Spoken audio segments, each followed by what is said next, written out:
went into the Air Force right out of high school, well, October after high school, and was stationed in San Antonio, Texas for about 2.5 years, and then moved out to Parks Air Force Base, which at that time was near Livermore, California. And I heard that this was a special mountain, read about it a little bit. I discovered an incredible library in the Oakland Public Library on spiritual things, and I went through several months of going into the library, and it seemed as though the next book I needed to read practically fell off the shelf into my hands. And the last one that did that said you need a teacher in the physical world, which made sense to me, and it also talked about Mount Shasta. And I decided somehow or other I was going to get to Mount Shasta. Except I met a girl in San Jose,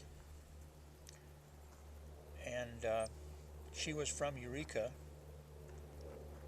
We hit it off real good. We got married, moved to Eureka. I got out of the Air Force, and the mountain kept calling to me, and eventually in 1963 I came over here and had an experience at Panther Meadows.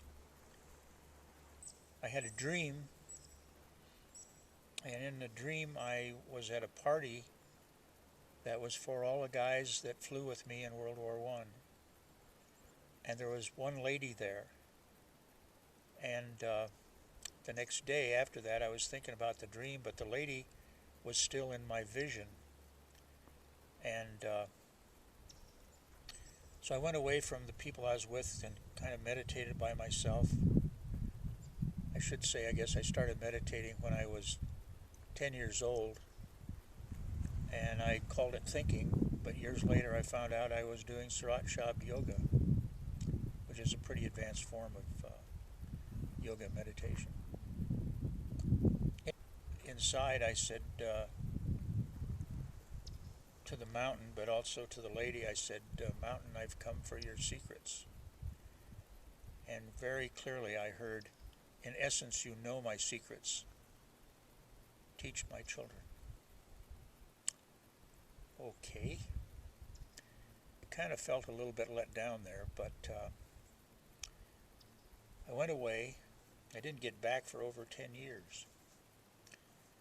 And by that time I had a meditation group in Eureka, California, was teaching meditation, and came over to the mountain and was driving up the Everett Memorial Highway at night, and I came around a corner and I saw Lemurian, who I knew was associated with the lady I'd seen, and so I figured if I could see him, she could hear me, and I said inside, "Mountain, I'm back." And very clearly I heard her voice say, "Welcome home." And I've lived a lot of places in the physical world: Eureka, California, Escondido, California, LaGrange, Texas, Peoria, Arizona, and I now live in Colorado.